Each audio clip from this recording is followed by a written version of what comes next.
Entonces, la incorporación de la prueba, ¿están de acuerdo? Muy bien, quedaría pasar ahora a la instancia de los alegatos. Va a comenzar la querella. Así es. Doctor, adelante.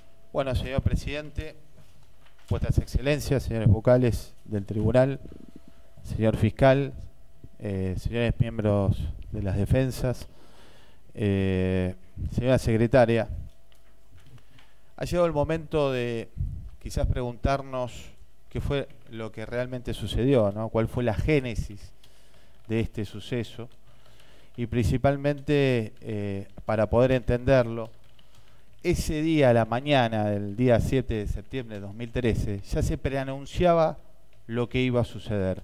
Sin lugar a dudas, con la mirada cómplice de las dos fuerzas que tenían que brindarle seguridad a los vecinos, tanto la gendarmería que estaba en el lugar y que se había retirado. Esto surge claramente conforme los dichos del testigo Pablo Quiroga, que dijo haber visto a personal de gendarmería en la primera ola de disparos y que se retiran, y obviamente también la prefectura que está imputada en una causa conexa a la presente. Todo ello, esto que se estaba preanunciando, se estaba realizando en el marco de un allanamiento que había sido realizado por el titular del Juzgado Federal número 12, Secretaría número 24, en la causa 2771, que había allanado toda la zona correspondiente a la trama de la casa 55 bis, manzana 4, que corresponde de la zona del barrio Loma Alegre, del barrio Zabaleta. Había allanado, había puesto cadenas en la casa 55 y le había fajado el lugar. Además, si vuestras excelencias verifican a fojas 1116, existe un oficio del titular del Juzgado Federal número 12 que le pide por favor a las fuerzas, luego de los hechos, estamos hablando el día 14 de abril del 2014, que custodien el lugar. Era obvio que la obligación de custodiar el lugar no fue realizado por las fuerzas. La obligación de prevención y de seguridad obviamente no fue realizada, pero es materia de otra causa. Nosotros estamos hoy tratando lo que fue esa disputa de ese kiosco, que era un kiosco totalmente inviable.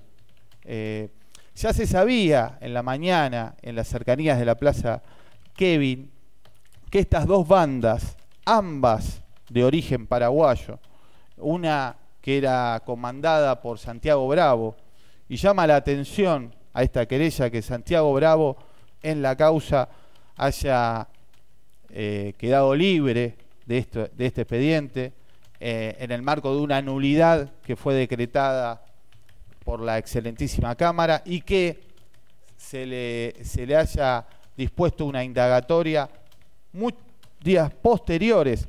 Justamente la nulidad estaba vinculada con la modalidad, con los hechos que se arrostraban en la indagatoria, y el juez decide tomarle la indagatoria varios días posteriores, y con eso se logró que Santiago Bravo, el líder de la banda que intentaba tomar la casa 55, se profugue.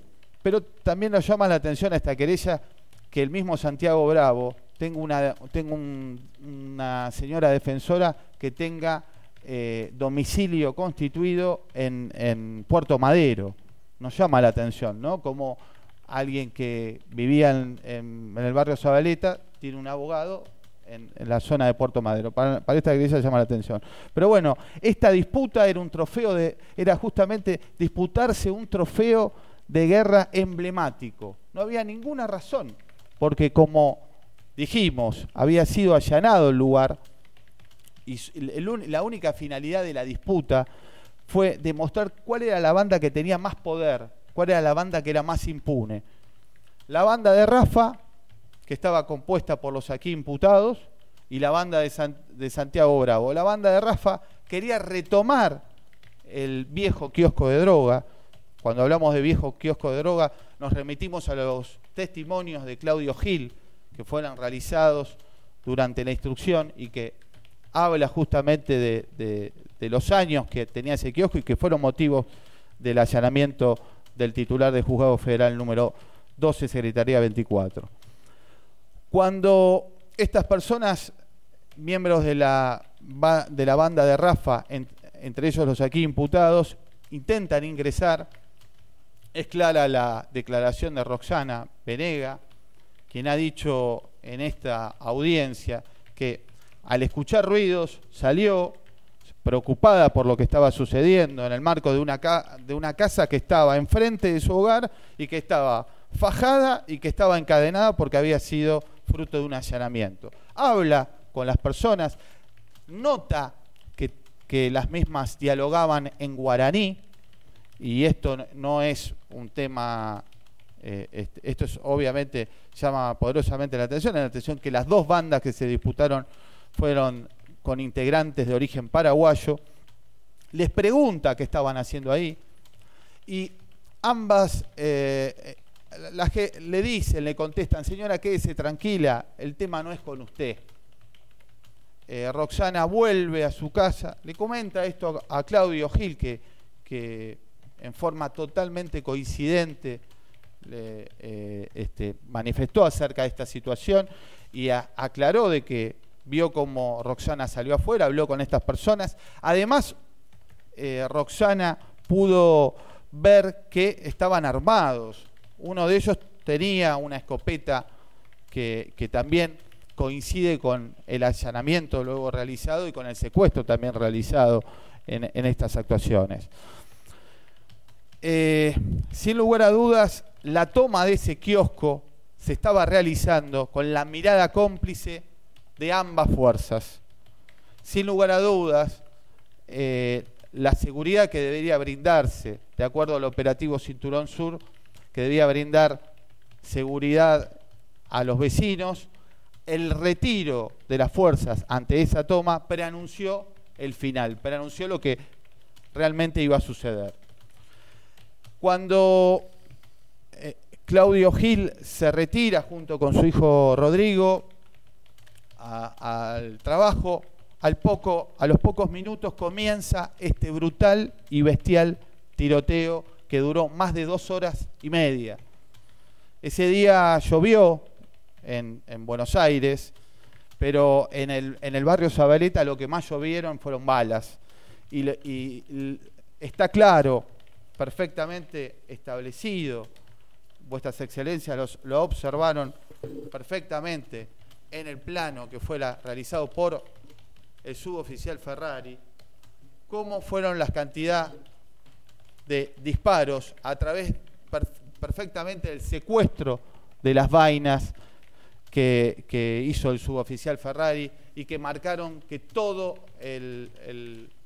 la zona que estaba vinculada con la casa 90, la casa de Roxana Venegas, y la casa que fue tomada por la banda de Rafa y los aquí imputados integrantes de la misma, muestran claramente el arsenal, lo bestial que fue ese tiroteo, que los imputados siguieron disparando horas y horas, eran oleadas de disparos. Es importante destacar las oleadas porque siempre se tuvo la posibilidad de parar y obviamente siempre se tuvo la posibilidad de que las fuerzas participen. Las fuerzas, vuestras excelencias lo observaron muy bien cuando fueron al lugar de los hechos, que por supuesto hablan por sí mismos, que era imposible no escuchar el lugar donde se estaban efectuando los disparos, pero también es indudable que estas oleadas de disparos y la parte posterior que tenía la casa 55 bis posibilitaba de que en caso de un enfrentamiento puedan retirarse del lugar las personas que ocupaban dicha casa. Es indudable que ese día hubo una revolución en el barrio. Se rompió un código y justamente lo que sucedió fue la muerte de un pibe que era querido, reconocido en el barrio. Se rompió el código que todos los vecinos tenían y tienen en Zabaleta, que es el código de llamar a la policía, de acusar al otro. Justamente ese día hubo nada más ni nada menos, surge a Foja 613, 11 llamados al 911. 11 llamados.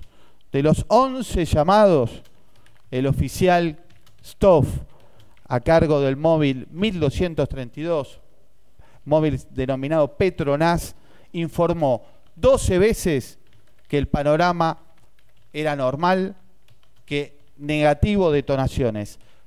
12 veces.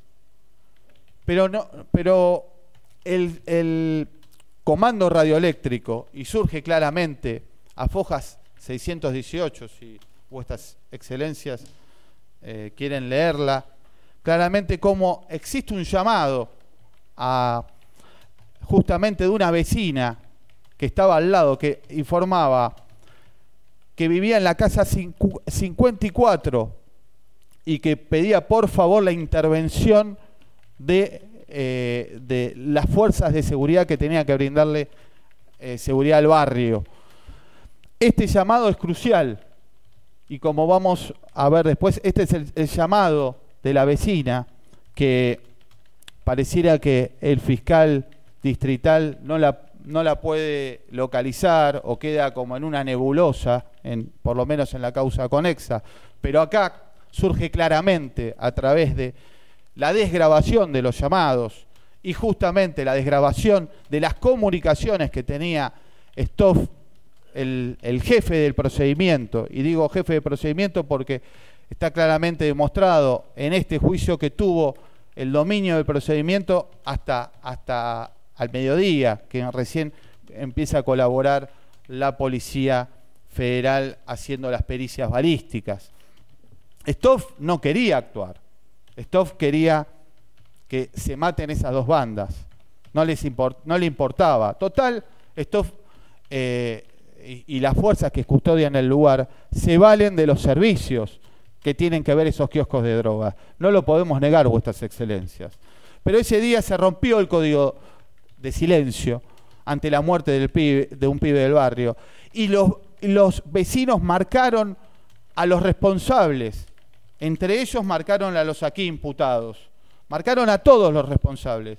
Llamaban y decían que se estaban fugando. Llamaban y decían, están entre la gente, se están escapando sobre los techos.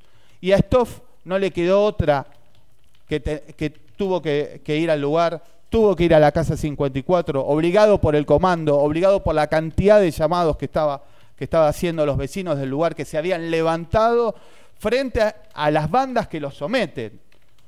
Porque la mayoría de la gente del barrio Zabaleta y de los distintos barrios son gente de trabajo, pero son sometidos por estas bandas. Y son sometidos porque las fuerzas que tienen que brindarle seguridad, a su vez, trabajan para estas bandas. Y esto está demostrado en la presente causa.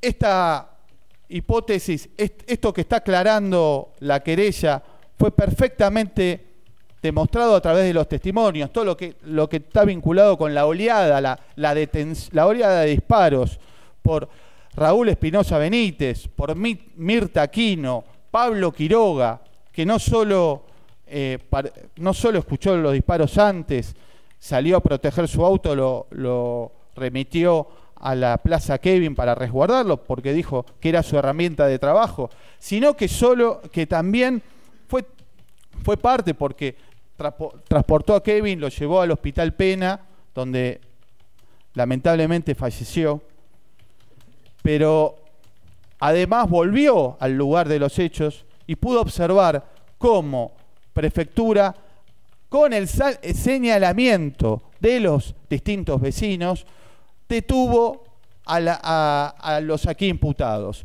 ¿Y cómo los detiene? Aquí la inspección ocular desarrollada por el tribunal resulta reveladora y esclarecedora.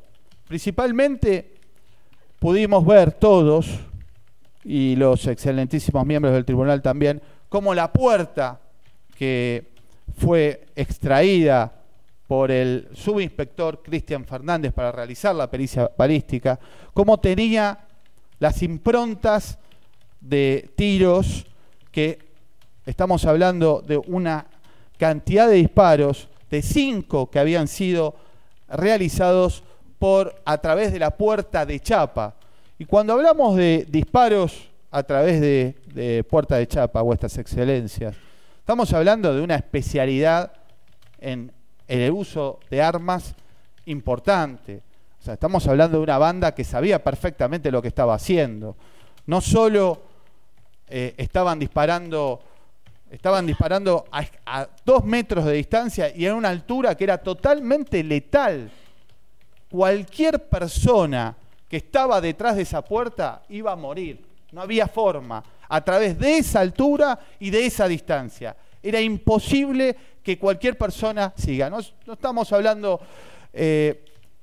ustedes pónganse a pensar que fue secuestrado también, además, una escopeta. ¿Cómo sería, pongámonos a pensar, cómo sería el disparo, que una persona que tenga que sufrir un disparo a 2 metros de distancia con un escopetazo? Es imposible que esa persona siga en pie, que viva. Estamos hablando de todos tiros letales y que la única finalidad que tuvieron era matar a todo lo que había detrás de esa puerta. Y eso fue perfectamente esclarecido al momento de desarrollar la inspección ocular. Llama la atención a esta querella que tuvimos la visita guiada de los gendarmes, ¿no?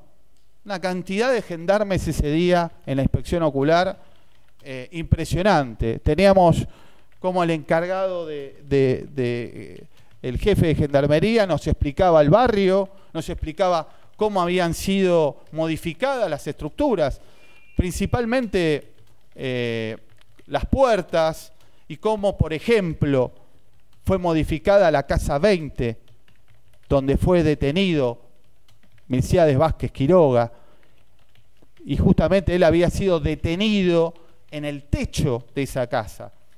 Llama la atención de que ese día, el día de la inspección ocular, cómo los gendarmes estaban y marcaron bien, en coincidencia con la mayoría de los testigos de este juicio, ¿no? De los testigos Walter Alfredo Quiñones, de Juan Manuel Lee, de Alfredo Maciel, Néstor Fabián Coquil, Omar Valiente, y también del principal Nicolás Vega Ayun.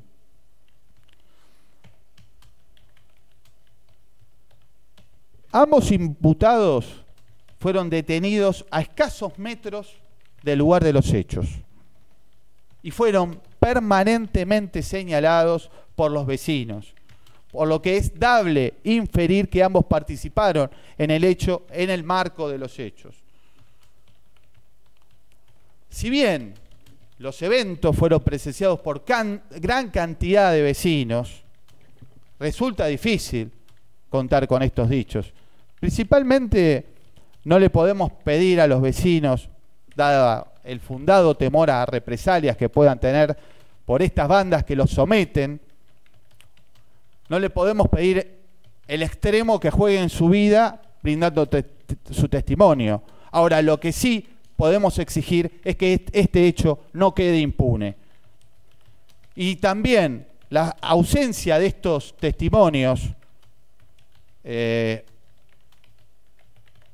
sin lugar a dudas, el testimonio de Pablo Quiroga y la pregunta que hizo el señor vocal Bustos Lambert fue fundamental en cuanto a estos dichos que hablaban de la perfecta participación de las fuerzas ese día, una extraña colocación que obviamente lucía a través de los testimonios en juicio, que no era el idioma del vecino, y fue preguntado por el vocal acerca de si había dicho o no, tuvo que, descolocado, tuvo que decir que en realidad habían actuado mal, porque se habían retirado, pero después actuaron bien porque los habían detenido. Pero llama mucho la atención como Pablo Quiroga dice en esa declaración toda una serie de manifestaciones que intenta de alguna manera cuidar la tarea realizada por la prefectura. Y cuando digo cuidar la tarea de la prefectura, aclaro que Stoff no hizo el trabajo que tenía que hacer en cuanto a encontrar testigos, la mayor cantidad de testigos que le estaban señalando, por lo menos establecer una buena guía para quien debía estar a cargo de las actuaciones, el juez de la causa, el fiscal de la causa, haber conseguido perfectamente a las personas que le señalaban. Porque obviamente si Stoff hubiese conseguido a todos, testigos que debían jugarse la vida, si explicaban que eran que los imputados y los que corrieron formaban parte de la banda de Rafa que había tomado la casa 55 bis, obviamente si Stoff hubiese conseguido a todos los testigos, se estaba autoincriminando, porque obviamente Stoff hoy está procesado en la causa conexa en trámite ante el juzgado correccional número 14, donde está procesado y ratificado su procesamiento por violación a los deberes de funcionario público. Y estamos hablando de lo que era antes, y esta querella quiere marcar lo que es antes,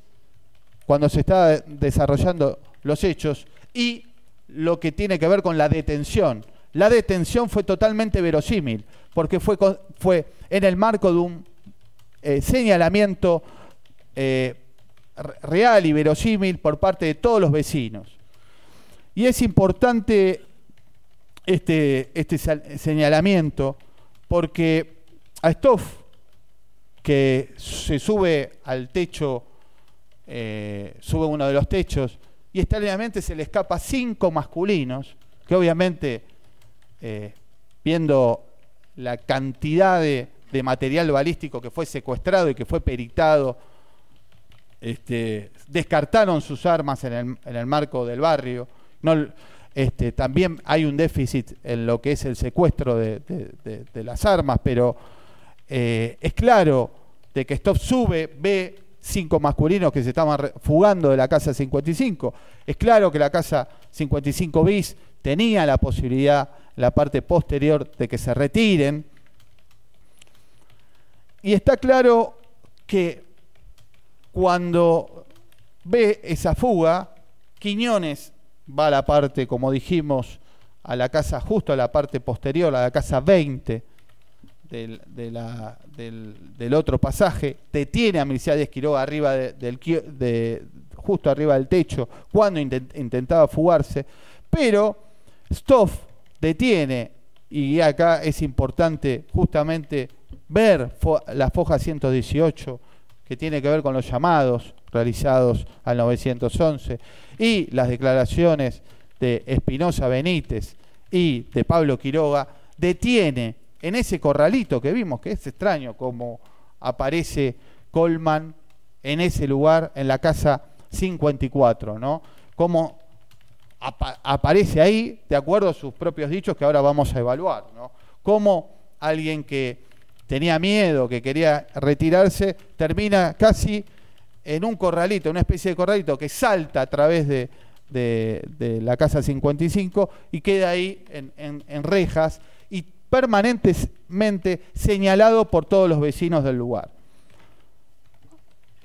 Observando un poco la hipótesis que han intentado brindar aquí los imputados, hipótesis muy endebles para alejarse del suceso. Veamos los dichos de Coleman. Coleman dice voy a pedir las fotografías. Coleman dice, ese día yo iba a buscar trabajo, pero tenía miedo. Calculo, yo conté 20 veces miedo. Uno va a buscar trabajo, pero tenía miedo. No se sabe dónde iba a buscar trabajo. Después, en el marco de la instrucción, no pudo explicar nunca dónde. Era un supuesto pariente, una carnicería. Estaba de blanco, decían Coleman. Miren vuestras excelencias cómo estaba de blanco ese día. Esta es la foto cuando fue detenido. No hay ni una sola ropa de blanco. Y está claro que justamente este lugar de la forma en que fue detenido es más de una persona que estaba en su casa o en un lugar se estaba en el marco de la casa 55 bis que en la búsqueda de un trabajo. Más no tenía, se había ido en remera, no tenía nada, absolutamente nada blanco.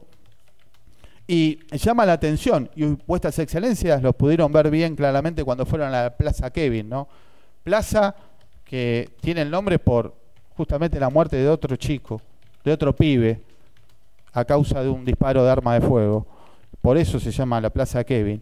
Y vimos claramente que si el imputado hubiese tenido miedo, hubiese visto la cantidad de gente que le asustó, no sabemos por qué. Esta querella no tiene ninguna duda, que justamente si vio algunas personas era la banda de Santiago Bravo, y si le asustó era porque iba a haber un enfrentamiento, porque tenían viejas disputas. Ahora, llama la atención, porque si uno está en la Plaza Kevin y ve este letrado tuvo que caminar por el barrio sin ningún tipo de custodia ese día, y quieran... sabe perfectamente de que había muchos lugares para optar retirarse. ¿Por qué Coleman decide justamente meterse en el lugar de los hechos? Y en su declaración, él mismo se coloca en el lugar de los hechos.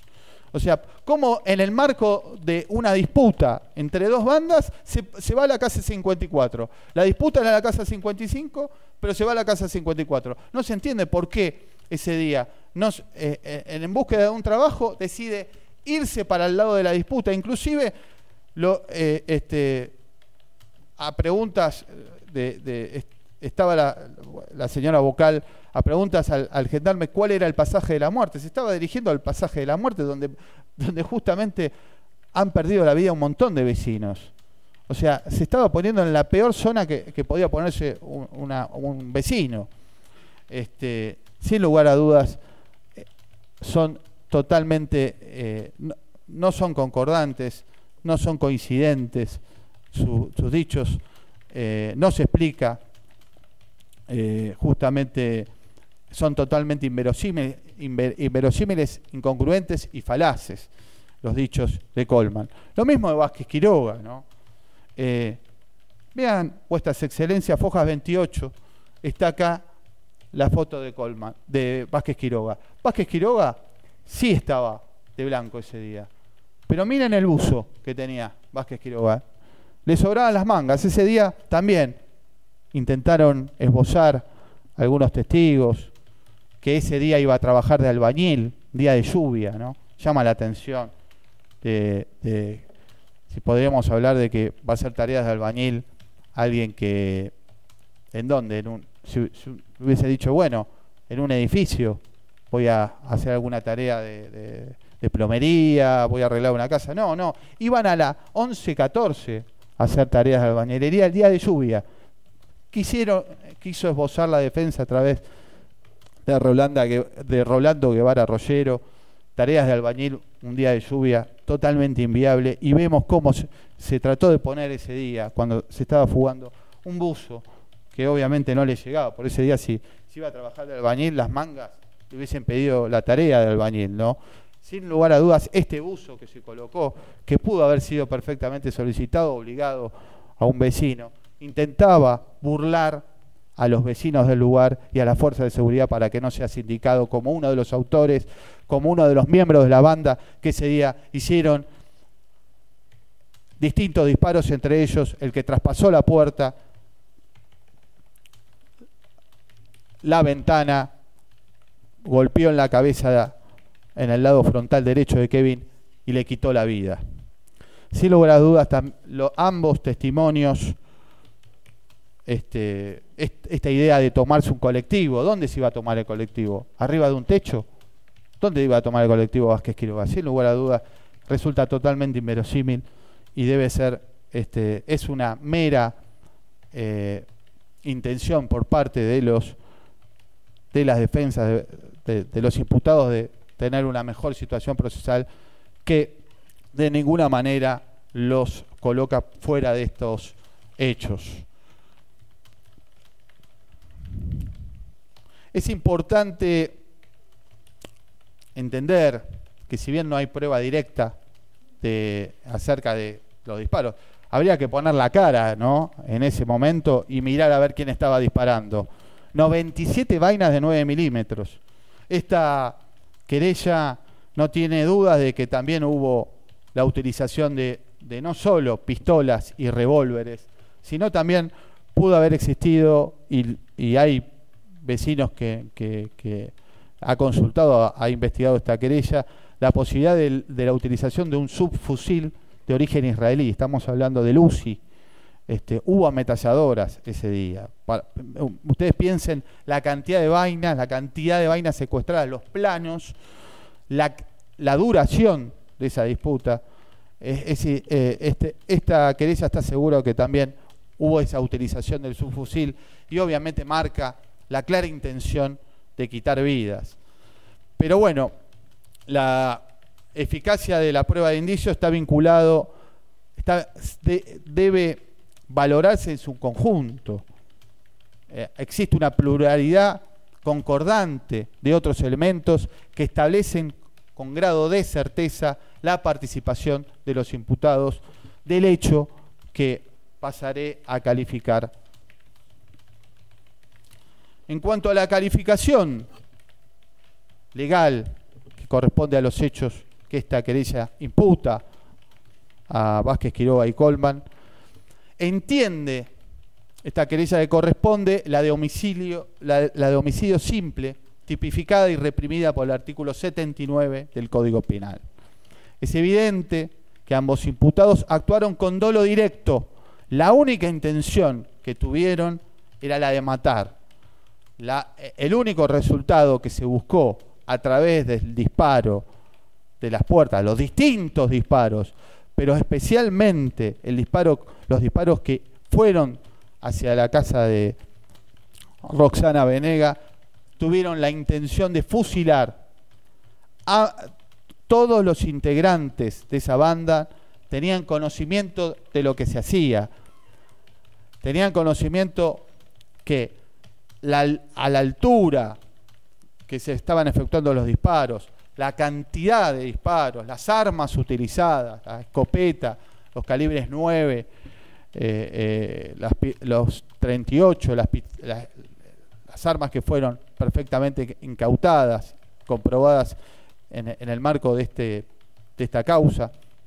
Ambos imputados, inclusive todos los miembros de la banda de Rafa, veían lo que estaban haciendo y no les importaba el resultado.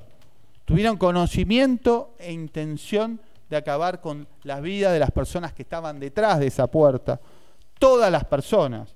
No estamos hablando solo lo de la banda.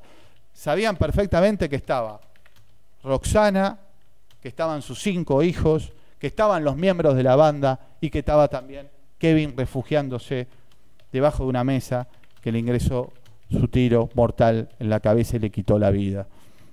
Era claro que era una zona poblada y que la única intención, de acuerdo a la prolongación que duró ese tiroteo, fue la de dar muerte a las personas que estaban en el lugar, que estaban en las cercanías del lugar. La única intención fue dar muerte, disputar, ganar el espacio, dando muerte a todo lo que había detrás. En cuanto a las posibles hipótesis que puedan ser realizadas quizás por las defensas, en cuanto a un exceso de legítima defensa, está claro de que no podemos hablar de ningún tipo de legítima defensa, porque no fue un ataque, no fue una reacción frente a un ataque lo que llevó a cabo la banda que era dueña,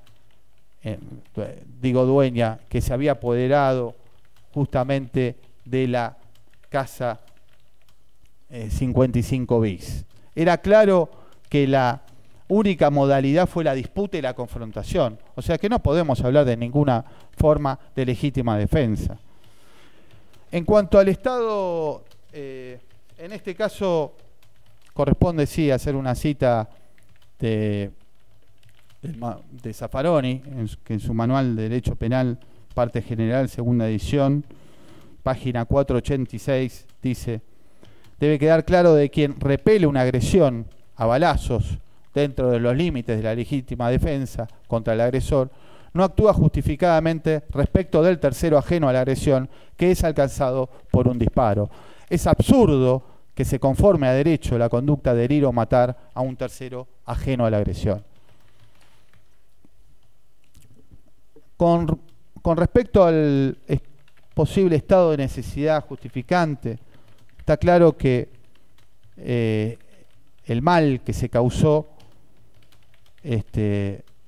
debe ser inferior al que se evita. En este caso, la muerte de un menor de 7 años, no existió ninguna evitación de un mal que pueda estar considerado dentro de esta causal de necesidad justificante. En cuanto al estado de necesidad exculpante, se requiere, para que exista este estado, una conducta menos lesiva para el bien jurídico. Y es claro acá que los imputados tuvieron durante esas 2 horas y media toda una serie de conductas que podrían haber realizado. Prueba de ello es que la mayoría se escapó. 5 miembros de la banda se escaparon. Podrían haberse escapado, podrían haber cesado, podrían haber llamado a la policía, podrían haberse retirado por la parte, podrían haber cesado de disparar. Un montón de conductas que no realizaron para que pueda ser establecida este estado de necesidad exculpante y que obviamente no corresponde en los presentes actuados. Es obvio que los imputados tuvieron ese sinfín de posibilidades y no quisieron realizarlas, porque siempre se trató de una disputa sin sentido, una disputa de un lugar que había sido allanado y que había sido fajado, que no había posibilidad de utilizar.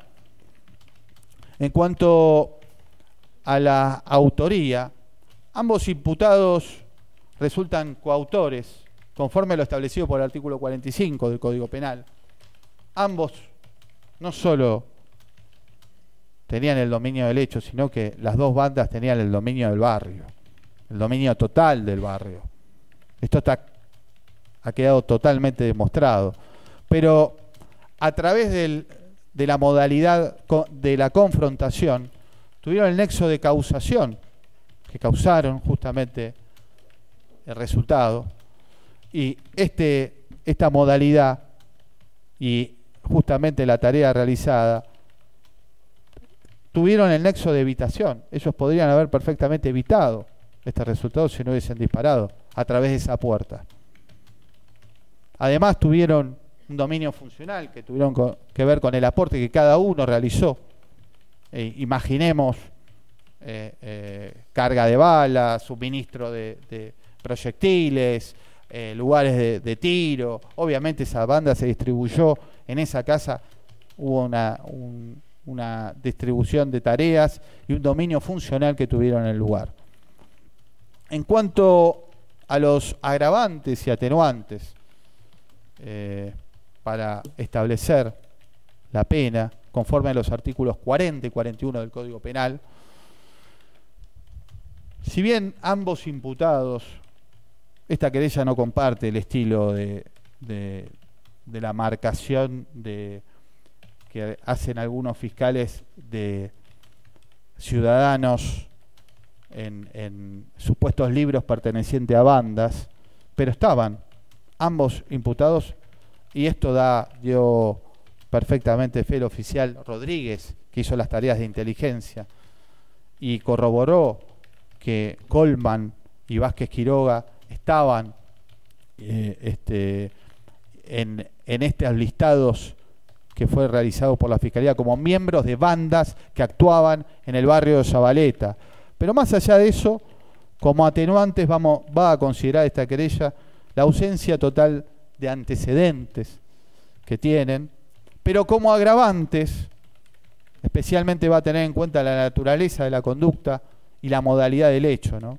Un enfrentamiento armado, con armas de guerra, en un lugar habitado, exhibe un claro desprecio por la vida y la integridad física de las personas, por los ciudadanos que compartían el lugar, que sometían, por el barrio, por las personas que conocían, por la gente que estaban doblegando. Un claro desprecio por la gente manifestaron los aquí imputados.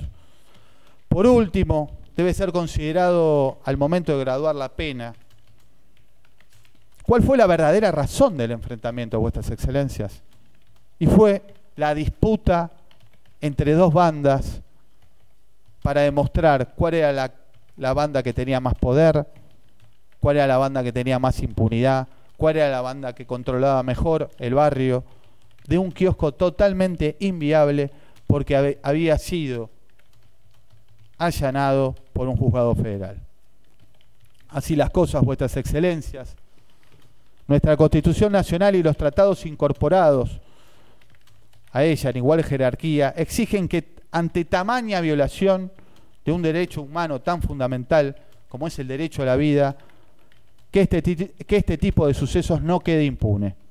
La vida es lo más sagrado que tenemos, es el bien jurídico más importante que debe tutelar el orden jurídico.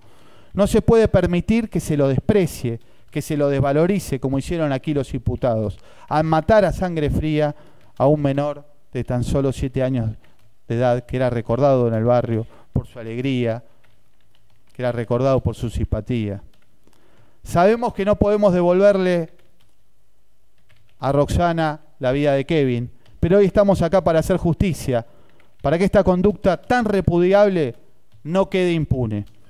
Lo que se solicita la familia de Kevin es que ese tronar de balas de aquel 7 de septiembre de 2013 hoy sea un sonido fuerte de justicia, de igualdad, de respeto por los derechos humanos, y esperamos que vuestras excelencias condenen aquí a los imputados por los delitos que fueron acusados. Por todo lo expuesto, esta querella, excelentísimo tribunal, solicita se condene a Ramón Milciades Quiroga y a Francisco Darío Colman de las demás condiciones personales sobrantes en autos, ambos como coautores del delito de homicidio simple, a la pena de 15 años de prisión, accesorias legales y costas. Artículo 12, 45, 79 del Código Penal de la Nación y 530 y 531 del Código Procesal Penal. Asimismo, esta querella va a insistir, entiendo, en el libramiento de testimonios de las partes que vuestras excelencias crean pertinentes para colaborar en la investigación sobre la responsabilidad funcional que tuvieron las fuerzas, estamos hablando de Gendarmería y Prefectura, en el marco de la causa que se está realizando en el Juzgado Correccional número 14. Muchísimas gracias.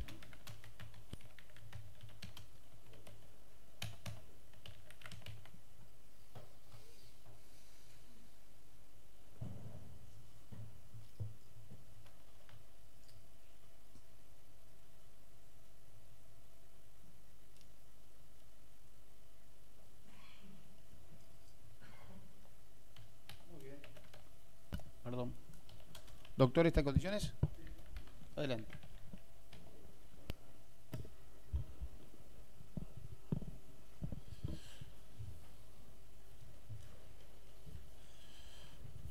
Bien, ya concluidas entonces, señores jueces y partes, la producción de prueba, vamos a proceder a materializar la acusación fiscal contra Ramón Milciades Vázquez Quiroga, cédula de identidad del Paraguay 4.603.827, para quien se designó oportunamente el intérprete oficial que está presente en la sala. quien en declaración indagatoria prestada en septiembre de 2013, que se encuentra incorporada por lectura, como fue seguido el rito, porque no declaró en el juicio, se limitó a manifestar que no había sido autor del hecho, no había tenido portación de armas y que solo caminaba por el lugar